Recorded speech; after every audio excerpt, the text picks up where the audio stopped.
Manchester United sadly beaten there in Astana. Really disappointed with that from Manchester United to lose there, considering they've offered pretty much no goal threat for most of the game.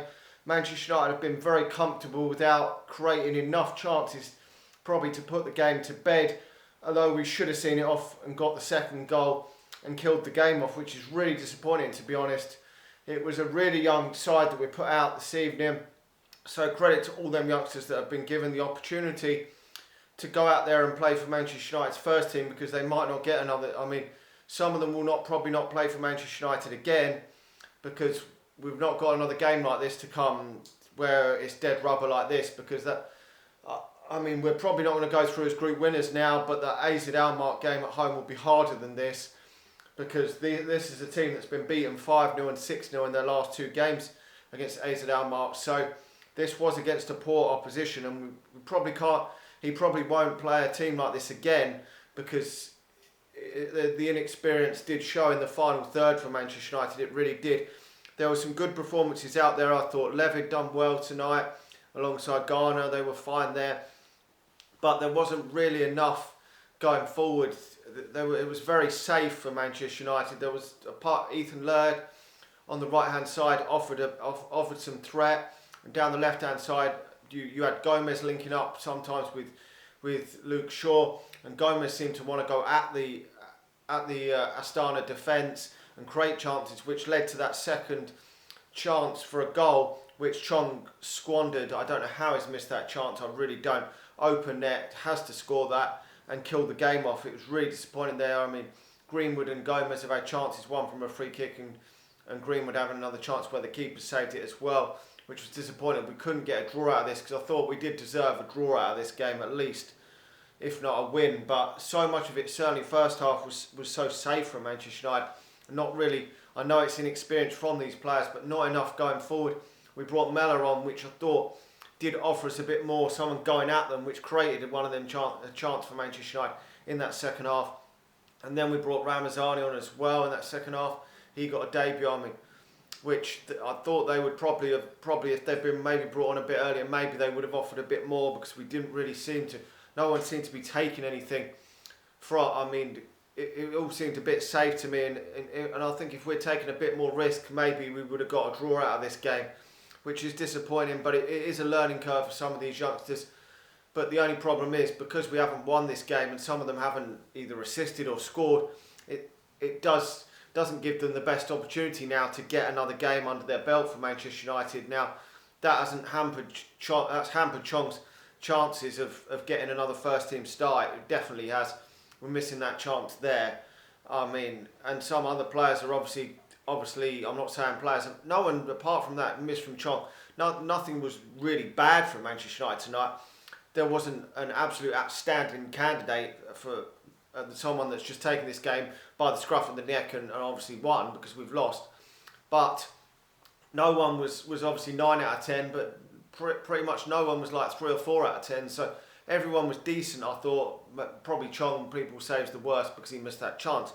But no one was really sort of a low mark score, but no one was the 9 or 10 out of 10 performance. And if you want to get back in the team for, the AZ Alkmaar game may give some of these youngsters another opportunity, because some of them will probably play in that.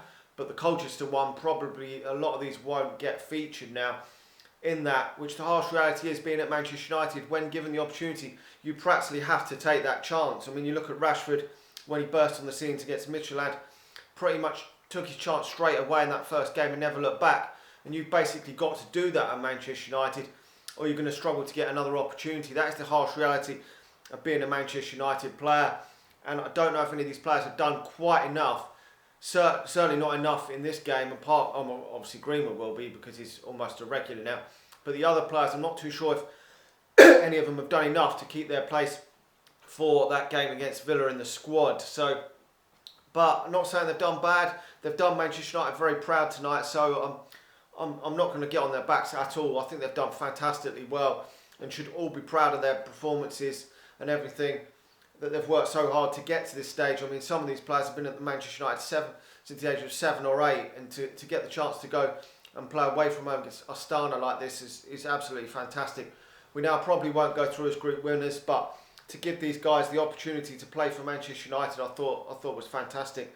But as I say, probably Levid and Ethan Lingard, probably the two standout players for me this evening. But Garner just done his job well, and I thought Gomez was more of a threat than anyone else probably. I thought at one point he was going to score that free kick, which would have been absolutely fantastic. Created that good chance for Chong. So overall, not too disappointed. I would have obviously liked to have seen a draw. Would have been good for me. I'd have been happy with the draw. And obviously Jesse Lingard getting off the mark tonight. And I know some people are criticising Jesse Lingard, but he's got off the mark. He hasn't scored for a long while. It was a nice strike, and to be honest, he was playing with a bunch of youngsters tonight. So let's give him some slack tonight. It was a young team, and when you're the senior figure in that team, it can sometimes be a job when you're playing with a load of other youngsters. And I didn't see enough from Greenwood tonight. He had a couple of chances, but I didn't see enough from him to suggest that he's going to start the next game against Aston Villa. So, but then again, he wasn't playing with the senior players. He wasn't playing with Rashford or Marshall or James or any of them lot that Manchester United would normally start with. So obviously it's more difficult when you're the striker up front for Manchester United. Being the lone striker for Manchester United is hard enough as it is, being that mate and out striker. And at 18 years old, when he's playing with a bunch of players that have hardly played themselves, it is difficult. It is very difficult. And this is not Manchester United's first 11. No, not at all. This is literally a complete reserve 11 that will never probably get this opportunity again as a group to play for Manchester United unless they all obviously make it, which is unlikely that all of them will. But it does give Manchester United some hope that if you're coming through the academy, you've got that chance. Even Ethan Gilbraith come on at the end there for Manchester United, which was fantastic to see that so many youngsters have been given the opportunity, and some will take it and some won't, and it's a good learning curve for all these players. Anyway, let me know your thoughts on this game. Are you disappointed we've lost the game, or don't you give a shit? Because we're through the group anyway. We won the Europa League last time around when we finished second in the group, so we will just see who we get in the next round. Anyway, let me know your thoughts. We've got one more game left in the group stage. Hopefully see some of these again in that game, because I wouldn't expect to see too many of these against Colchester in the League Cup, but probably the likes of Greenwood, maybe Gomez, and maybe Levid or Garner might feature against them, but I wouldn't expect to see so many of the others. Anyway, let me know your thoughts. Like the video, subscribe to the channel if you're new, and I'll talk to you all again soon. See ya.